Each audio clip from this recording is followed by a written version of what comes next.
Bismillahirrahmanirrahim. Assalamualaikum warahmatullahi wabarakatuh. 안녕하세요 여러분. 你爱我，我爱你，我是冰沙加咪。你爱我，我爱你，我是冰沙加咪咪。 Perkenalkan, nama saya Mardita Yuwantari dengan NIM 21030966097 dari PGMI 5C. Di sini saya akan menjawab dua pertanyaan, yaitu pertanyaan yang pertama adalah bagaimana pendekatan psikologi anak dapat digunakan untuk mencegah dan mengatasi pelecehan atau kekerasan berbasis gender di sekolah atau komunitas. Pendekatan psikologi anak dapat digunakan untuk mencegah dan mengatasi pelecehan atau kekerasan berbasis gender di sekolah atau komunitas dengan memberikan pendidikan seks dan kekerasan sejak dini. Menurut psikoedukasi, seks dapat meningkatkan pengetahuan anak tentang pelecehan seksual, kekerasan psikis maupun fisik, dan bagaimana menghindarinya.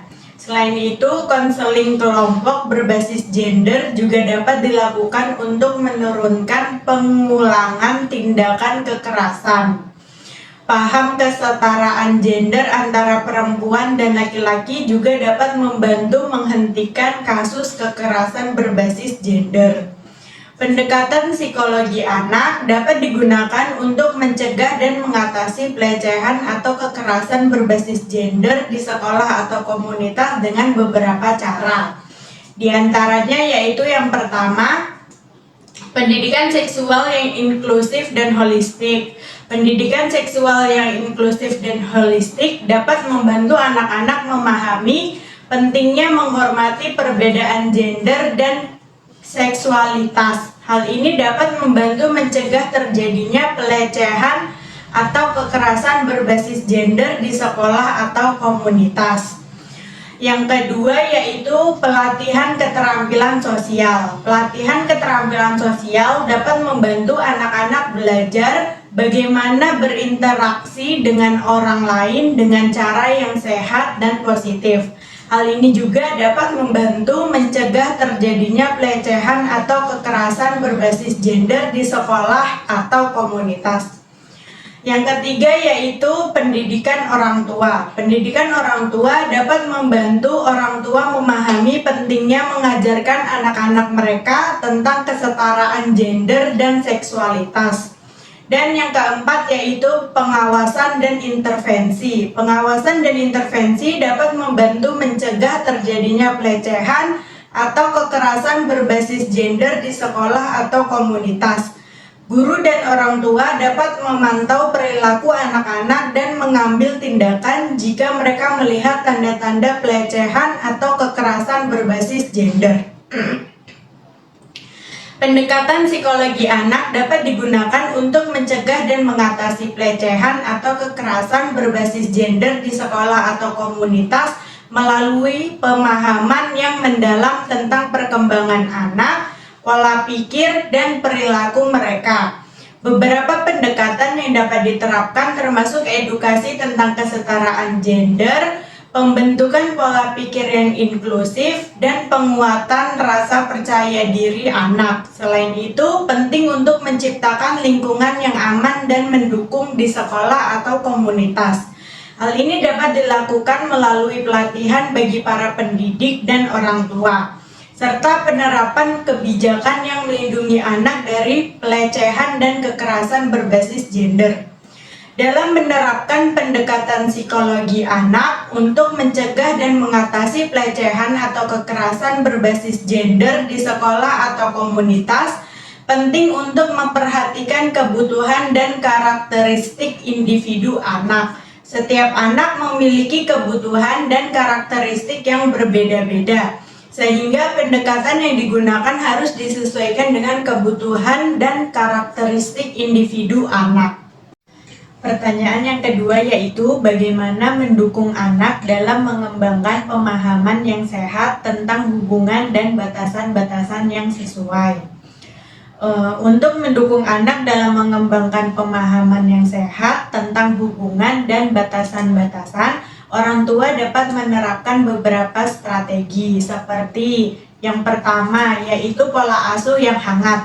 Orang tua perlu menempatkan pola asuh yang positif dan mendorong anak untuk mandiri, sama mempertahankan komunikasi yang baik dan tidak menggunakan narkoba. Yang kedua, kasih sayang dan perhatian. Menyampaikan kasih sayang dan perhatian terhadap kebutuhan anak membantu membangun ikatan emosional yang kuat dan kasih sayang. Yang ketiga yaitu memberikan aturan dan batasan. Konsistensi dalam memberikan aturan dan batasan membantu anak memahami ekspektasi dan membangun kemampuan menghadapi konsekuensi tindakan yang telah mereka lakukan. Yang keempat yaitu pemberian pujian dan motivasi. Memberikan pujian dan motivasi untuk anak ketika mereka melakukan hal yang baik, membantu meningkatkan harga diri dan kemampuan belajar anak. Yang kelima yaitu pemberian contoh yang baik. Orang tua dapat memberikan contoh yang baik untuk anak memahami apakah komunikasi yang dilakukannya diterima dengan baik atau tidak.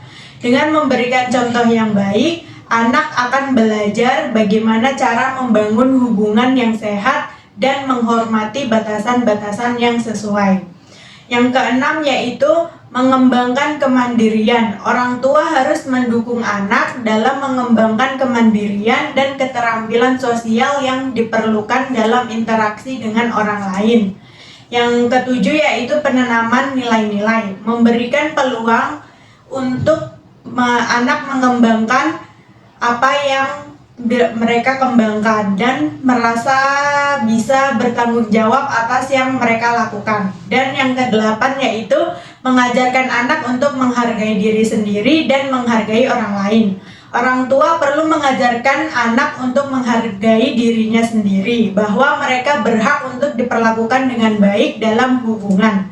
Dan menghargai diri sendiri, anak akan lebih mampu menetapkan batasan-batasan yang sesuai dalam hubungan. Orang tua juga perlu mengajarkan anak untuk menghargai orang lain dan memahami bahwa orang lain juga berhak untuk diperlakukan dengan baik dalam hubungan. Dengan menghargai orang lain, anak akan lebih mampu memahami batasan-batasan yang sesuai dalam hubungan. Dengan menerapkan strategi-strategi ini, orang tua dapat membantu anak mengembangkan pemahaman yang sehat tentang hubungan dan batasan-batasan, serta mendukung perkembangan sosial, emosional, dan kognitif anak.